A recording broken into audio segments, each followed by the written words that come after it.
최초의 믿음의 조상이 된 아브라함에 대해서 말씀드리려고 합니다.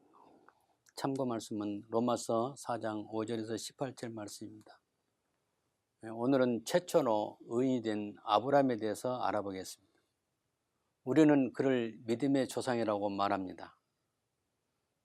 그를 믿음의 조상이라고 한 이유는 최초로 여호와를 믿어서 의인이 되었고 아브라함의 믿음이 기독교의 믿음의 시작이기 때문입니다. 성경에서 가장 위대한 인물을 말한다면 누구를 말하겠습니까? 이스라엘 민족은 아브라함과 모세를 말합니다. 아브라함은 혈통적으로 조상이고 모세는 노예했던 이스라엘 민족을 애굽으로부터 해방시켜서 인도해 가나안으로 인도한 위대한 지도자인 것입니다. 우리 신자에게는 아브라함이 믿음의 조상으로 하나님께서 지상에 하나님 나라를 세우시는 계획 가운데 처음으로 출발인 것입니다. 창세기 12장부터 하나님께서 지상에 하나님의 나라를 세우시는 그 계획을 나타내십니다. 이 계획은 창세전에 삼위 하나님께서 평화 은원 가운데서 이미 세우신 것입니다. 그 계획이 비록 창세기 12장부터 아브라함을 부르는 데서부터 시작됩니다. 12장 이전에는 천지 창조와 인류 타락과 죄의 심판과 언어가 나뉘어 그에 따라 민족이 형성되는 것이 나옵니다. 하나님께서는 어느 날 아브라함을 찾아오셔서 부르시고 아브라함은 여호와 하나님께 순종함으로써 최초로 믿는 자가 되었습니다. 어쩌면 지금 하나님이 교회의 최초의 신자가 된 것입니다. 우리는 영적으로 그의 후손이 되어 하나님의 백성 안에 있게 되고 언젠가 천국에 가면 아브라함을 만나보게 될 것입니다. 아브라함은 노아의 10세 손으로 갈대아 우르 지금의 이라크 남부 바닷가 근처에서 살았습니다. 하나님께서 아브라함을 선택하시고 갈대아 우르에서 북쪽으로 하란, 지금으로 말하면 이라크 모술로 불러가십니다. 하란에서 하나님께서 최초로 말씀하십니다. 너는 너의 본토와 친척 아비집을 떠나 내가 너에게 지시할 땅으로 가라. 내가 너로 큰 민족을 이루고 내게 복을 주어 너의 이름이 창대케 하리니 너는 복의 근원이 되리라. 땅의 모든 족속이 너를 인하여 복을 얻을 것이라. 창세기 12장 1절에서 3절까지 이렇게 말씀하십니다. 바로 이것을 하나님께서 아브라함과 세우신 언약입니다. 이 약속은 영원한 약속으로 인류의 구원의 역사의 기준이 되는 것입니다. 하나님은 인류를 구원하시는 그 출발점을 아브라함과 맺으신 그 언약이고 그 언약을 이루시는 과정에서 저 여러분들이 구원을 받게 되는 것입니다. 하나님께서는 이 약속을 기초로 해서 선지자들을 세우시고 또 그들 입으로 메시아를 보내신다는 약속을 하셨습니다. 아브라함에게 하셨던 약속 곧 영적인 하나님 나라의 큰 민족을 이루실 것과 아브라함을 인해서 모든 족속이 복을 받으며 아브라함이 복의 근원이 되는 것을 언약하셨습니다. 그런 의미에서 방금 우리가 읽었던 창세기 12장 1절부터 3절 말씀은 매우 중요합니다. 이 말씀은 하나님께서 아브라함을 믿는 자의 조상이 되는 그 약속을 하시는 것입니다. 먼저 하나님께서 아브라함을 시작으로 이삭을 거쳐 야곱을 거쳐 12아들을 세우시고 그들의 후손을 번성케 하여 구약의 교회를 세우십니다. 이스라엘 백성은 구약교회라고 말합니다. 하나님께서는 12지파의 후손들을 애굽에서 번성시켜서 큰 민족을 만듭니다. 이것이 바로 구약교회입니다. 하나님께서는 그중 한 지파 유다에게서 하나님 나라 왕이신 예수 그리스도를 나게 하시고 구원자이며 구속자이며 또 영원한 왕으로 세우셨습니다. 우리는 그 질서를 따라 하나님의 은혜로 특별히 부르심을 받았고 하나님의 선물인 은혜를 입어서 우리는 하나님 나라 백성이 된 것입니다. 아브라함의 이름은 원래 아브람, 이 말은 위대한 아버지, 큰 아버지라는 그 뜻입니다. 근데 아브라함으로 바뀌었는데 아브라함은 열국의 아버지로, 또 아브라함의 아내 사라는 원래 사레, 공주였는데 사라로 이름을 바꿨습니다. 이것은 바로 열국의 어미란 뜻입니다. 바로 이 말씀이 창세기 17장 4절에서 5절 또 15절에서 16절에 나옵니다. 아브라함을 열국의 아버지, 사라를 열국의 어머니가 되게 하신 것은 영적인 나비가 되고 어미가 되는 것입니다. 한마디로 지상에 하나님 나라를 세우시는데 이들을 믿음의 기초가 되게 하신다는 뜻입니다. 하나님 나라의 기초가 되는 것입니다. 메시아 왕국의 기초가 되는 것입니다. 아브라함과 사라는 하나님께서 인류 가운데서 택한 백성을 구원하시고 그들을 하나님 나라로 세워가시는데 지상의 출발점으로 바로 믿음의 출발, 믿음의 조상이 된 것입니다. 하나님의 사랑과 은혜로 구원받은 사람은 누구든지 영적으로 아브라함의 후손이 되는 것입니다. 그리고 주 안에서 서로가 형제가 되고 자매가 되는 것입니다.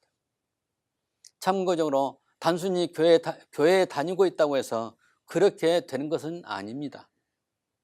복음을 발견하고 믿음의 조상인 아브라함이 믿었던 것처럼 여호와를 알고 여호와의 백성이 된 사람을 말합니다. 아브라함과 사라는 오늘날 우리처럼 어려운 것이 없는 평범한 죄인으로 인간에 불과했습니다. 그러나 하나님의 특별 은혜로 부르심을 받았고 하나님께서 그들을 의롭게 하셨습니다. 그런 의미에서 오늘날 우리와 차이가 없는 것입니다. 성경은 아브라함이 여호와를 믿음에 그를 의로 여기셨다고 창세기 15장 6절에 말합니다. 여호와를 믿는다는 말은 여호와를 나의 하나님으로 고백하고 예배한다는 뜻이 들어있습니다. 택하심을 보더라도 아브라함은 우상을 파는 집안에서 자랐으므로 죄인에 속해 있는데 최초로 믿는 자가 되었다는 것은 하나님의 은혜로 된 것입니다. 다른 조건이 없습니다. 이런 것은 오늘 우리와 다른 것이 없습니다. 아브라함은 하나님의 특별한 사랑과 은혜로 하나님 편의 선자가 된 것입니다. 오늘 우리도 하나님 앞에 조금도 어려운 것이 없는 죄인인데 하나님의 은혜로 하나님의 사랑을 받는 자가 되고 의인의 회중이 된 것입니다. 의인의 무리 안에 포함된 것입니다. 오늘 제가 바라는 것은 여러분이 교회만 다니는 종교인으로 있는 것이 아니고 하나님의 은혜 안에 있는 아브라함처럼 의인으로 의인의 회중 안에 한 가족이 되는 것입니다. 아브라함은 노아 이후에 여호와 하나님을 부르는 사람, 여호와 하나님을 부르는 사람이 한 사람도 없었는데 그 시대에 하나님께서 아브라함에게 자신을 보이시고 아브라함을 선택하시고 믿게 하셨는데 이 순간에도 성부와 성자와 성령 하나님이 함께 역사하셨던 것입니다. 아브라함은 장차 오실 예수님을 바라보고 즐거워했다고 요한복음 8장 56절에 기록하고 있습니다. 아브라함은 아직 예수님이 오시지 않았지만 이미 그때 앞으로 오실 예수님을 바라보았습니다. 그것은 십자가에서 죽으신 그 예수님을 바라본 것입니다. 하나님께서 아브라함에게 이러한 믿음을 주신 것은 역시 삼위 하나님께서 그 믿음의 중심에 계셨다는 것을 말해주고 있습니다. 단지 그는 구약시대에 살았을 뿐이고 예수님은 영원전부터 계셨는데 아브라함보다 나중에 지상에 육신으로 오셨을 뿐입니다. 아브라함을 어렵게 하신 것은 그의 어떤 위대한 행적이 있어서가 아니고 오직 하나님의 영원전부터 계획하신 작정하신 하나님의 뜻을 이루기 위해서 먼저 부르시고 어렵게 하셨다는 것입니다. 우리 믿는 자의 조상이 되게 하신 것입니다. 오늘 우리가 보았던 그 본문에서 율법 시대에 있었던 이스라엘 백성은 하나님의 특별한 은혜로 구원을 통해서 의롭게 되었고 우리와 같은 이방인에 속한 사람은 아브라함의 믿음을 쫓아서 의롭게 된다고 말합니다. 비록 시대는 달리하지만은 이방인으로 태어난 우리는 아브라함에게 나타나신 여호와 하나님을 믿음으로 역시 똑같이 의롭게 되는 것입니다. 아브라함은 율법이 있기 전에 모세 율법보다 약 500년 전에 아브라함이 있었습니다. 이미 그때 하나님으로부터 의로 인정되었다는 것을 강조합니다. 율법으로 말미암는 의와 믿음으로 말미암는 의가 있음에도 불구하고 오늘 우리는 믿음으로 말미암아 의롭게 됐다는 것을 말해줍니다. 우리는 순전히 하나님의 은혜로 부름받았고 죄사함을 받았으며 또 그 사실을 지금 우리가 누리고 있습니다. 이 사실은 금보다 더 귀한 진리인 것입니다. 이 사실을 여러분 각자가 자신에게 적용해 보시기 바랍니다. 아브라함이 죽고 약 500년 후에 애굽에서 있던 일을 말씀드리겠습니다. 하나님께서 아브라함을 기초로 해서 먼 미래까지 전개될 하나님 나라를 세워나가시는데 그 과정에서 한 민족 이스라엘을 형성하신 것입니다. 처음에는 야곱의 가족이 70명이 갔지만은 나중에는 그보다 훨씬 많은 약 200만 명 이상 큰 민족을 이루게 됩니다. 그 민족이 바로 히브리인이고 히브리인들은 바로 애굽에서 가나안 땅을 향해서 출애굽을 하게 됩니다. 출애굽기서를 보게 되면 바로 그것을 잘 말해주고 있습니다.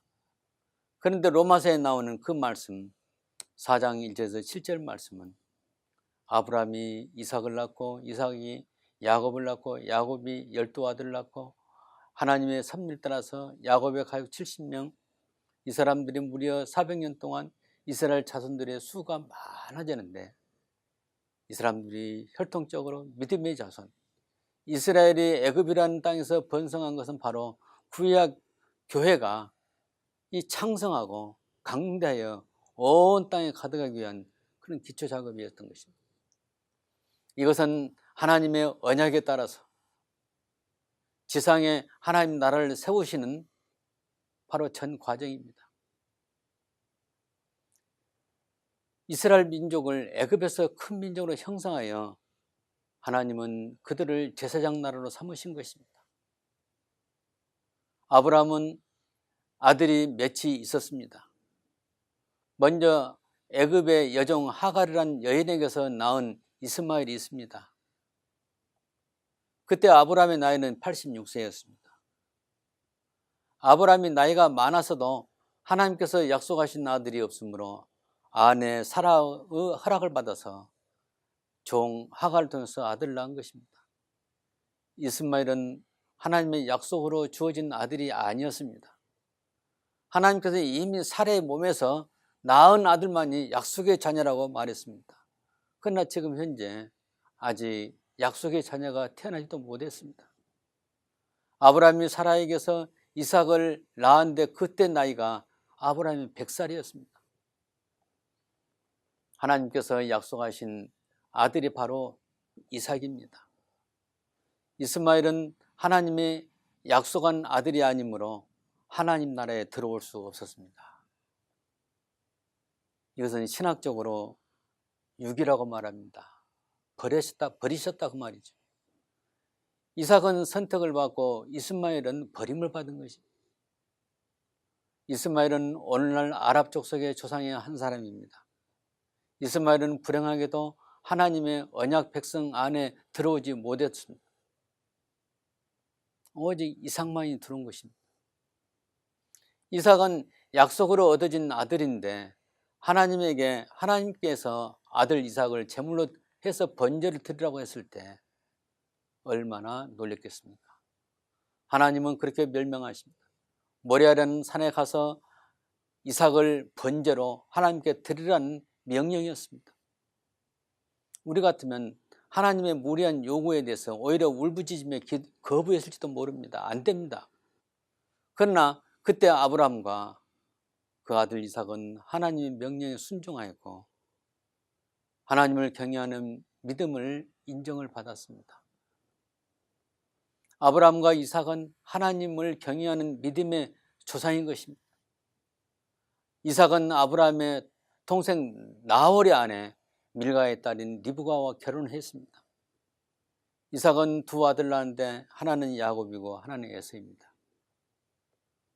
로마서에 보면 하나님께서 야곱을 선택하시고 에서를 미워했다고 기록되고 있습니다. 에서는 믿음의 족장 안에 들지 못하고 야곱만이 믿음의 족장으로 선택을 받았습니다. 하나님께서 야곱을 하란, 또 어떤 부분은 바단 아람이라고 하는데 거기로 가게 하여 21년 동안 봉사를 하고 외삼촌을 향해서 봉사하게 하고 아내 넷을 맞이합니다. 아내 네 사람에서 아들을 12명을 얻습니다. 이것은 하나님께서 야곱의 4명의 아내를 통해서 얻은 아들들은 이스라엘 민족을 형성하는 데 12지파의 조상이 되게 하십니다. 이들을 애굽 땅에 이주하게 하시기 위해서 먼저 요셉을 형들로 하여금 팔게 하고 미움과 질투로 인해서 애굽에 팔려가게 하는 것입니다. 이때부터 야곱은 슬픔에 잠겨 살게 됩니다. 요셉이 없으므로. 하나님께서는 이스라엘 민족을 번식시키기 위해서 온 가족을 애굽으로 이주하게 하시기 그 전 단계로 요셉을 애굽으로 먼저 보내신 것입니다. 하나님께서 요셉을 처음으로 노예로 팔려가게 하시고 그 다음에 시대장 보디발의 집에 총무가 되게 하시고 나중에 부인의 관계로 죄수가 되어 감옥에 들어가게 되는데 그 감옥에서는 꿈을 해석하는데 하나님의 지혜를 따라서 왕궁에서 일하는 왕의 신하로 일하는 한 죄수의 꿈을 해석한 것이 언젠가 애굽 왕의 꿈을 해석하여 총리가 되게 한 데까지 이르게 됩니다. 하나님 섭리는 오묘합니다. 하나님 섭리로 애굽에서 7년 동안 흉년이 들게 하고 애굽과 가나안에 큰 흉년이 들게 됩니다. 그 결과로 야곱의 가족이 애굽에 요셉을 만나게 되고 온 가족이 바로 애굽으로 이주하게 됩니다. 오늘 본문에 그 수가 70이라고 기록하고 있습니다. 지금까지 창세기에 나오는 역사를 요약해 보았습니다. 항상 우연처럼 보이지만은 역사를 주관하신 하나님의 섭리인 것입니다. 이 이야기들이 흥미를 주는 동화처럼 보이지만은 오늘날 하나님의 택한 백성을 구원하는 전 단계로 하나님께서는 구약 시대에 한 민족을 선택하여 왕성하게 하신 과정을 잘 보여줍니다. 그 민족 속에서 하나님의 주인이신 하나님 나라의 주인이신 예수 그리스도가 나게 하시고 그를 통해서 지상의 여러 민족 안에 흩어져 있는 당신의 택한 백성을 모으시는 것입니다. 이 모든 것이 아브라함과의 언약, 창세기 12장 1절에서 3절에서 말씀하던 그 언약을 이루시는데 큰 민족을 이루어가는 것입니다. 우리가 성경을 통해서 하나님의 은혜롭고 신비로운 그 섭리를 봅니다. 그 섭리는 다가올 예수님의 재림과 하나님 나라를 완성을 대비하는 그 자세로 우리는 하루하루를 살아가야 하는 것입니다. 이런 성경의 기록들이 나와 상관이 없다는 것이 아니라 나와 상관이 있다는 것을 인식하시고 항상 하나님의 은혜와 아브라함에게 언약하신 그 약속을 아브라함부터 시작하여 현재 나에게까지 적용해야 하는 것입니다. 지상에 일어나는 수많은 사건들, 그 정치적인 사건, 사회에서 일어나는 각종 사건 사고, 또 스포츠, 또 연예인들의 뉴스, 경제 시스템 안에서 발생하는 여러 가지 일들, 심지어 자연의 재난과 또 여러 가지 재난 사건, 이런 것들이 우리를 바쁘게 만들고 정신을 혼미하게 할지라도 하나님께서는 반드시 이 세상을 심판하시고 하나님 나라를 완성하신다는 것을 기억해 하며 이를 대비해서 살아가는 여러분이 되시기 바랍니다. 아브라함으로 시작하여 모세와 다윗과 예수 그리스도의 오심과 예수님의 승천 이후의 사도들의 복음 전도와 땅끝까지 선교 활동을 통해서 지금도 하나님께서는 천국 곳간에 드릴 알곡을 추수하고 계십니다. 의인의 회중 안에 들고 하나님의 간섭하심과 함께하심이 영혼의 피난처가 되어서 항상 우리를 사방으로 포위하면서 한 영혼이라도 지옥으로 끌어가려는 악의 영과 세력들로부터 지키시기를 바랍니다. 우리 주의 하나님보다 세상이 좋은 사람이 얼마든지 있을 수 있습니다. 그런 사람들은 어쩔 수 없습니다. 그들은 아직 하나님 은혜 밖에 있고 은혜를 맛보지 못했기 때문입니다. 그렇기 때문에 하나님의 은혜를 모르기 때문에 이 세상이 더 좋아 보입니다. 우리는 그들을 불쌍히 여기고 그들을 위해서 기도를 해야 합니다. 혹시 우리 자녀들 가운데 아직 복음을 알지 못하고 세상을 사랑하는 자가 있다면 그들을 위해서 기도를 해야 합니다. 오늘 우리는 하나님께서 언약하시고 섭리로 역사를 진행하신 것을 보았습니다. 오늘날 전 세계 각국에서 전파되는 복음은 아브라함에게 언약하신 메시아 왕국을 완성을 향해서 택한 백성을 모으고 있는 것입니다. 제가 강조하는 것은 이 말씀을 들으신 여러분이 하나님에게서 아브라함과 맺은 언약 안에 들어있는 언약 백성이를 바라는 것입니다. 그런 의미에서 성경을 교양서나 도덕 교과서로 읽지 마시고 내 자신이 아브라함과 맺은 언약 안에 들어있는가를 보면서 자신의 택함과 구속의 관점에서 다시 읽으시기를 바라는 것입니다. 안타까운 것은 많은 사람들이 교회에 다니고 있으나 무엇에 근거해서 하나님 백성이 되는지를 모르고 있다는 것입니다. 사랑하는 성도 여러분, 우리가 하나님의 자녀가 된 것은 하나님의 은혜로 되어집니다. 그 하나님의 은혜로 되어진데 알고 보니 우리는 이미 지금부터 약 4,000년 전 하나님께서 아브라함과 맺은 언약 안에 바로 우리가 들어있다는 사실을 발견하게 됩니다. 우리는 야곱처럼 또 이스라엘 12지파처럼 우리가 하나님의 택한 백성으로서 하나님의 은혜 안에 있다는 사실은 이 세상의 천만금보다 더 소중한 사실인 것을 다시 한번 기억하시기 바랍니다.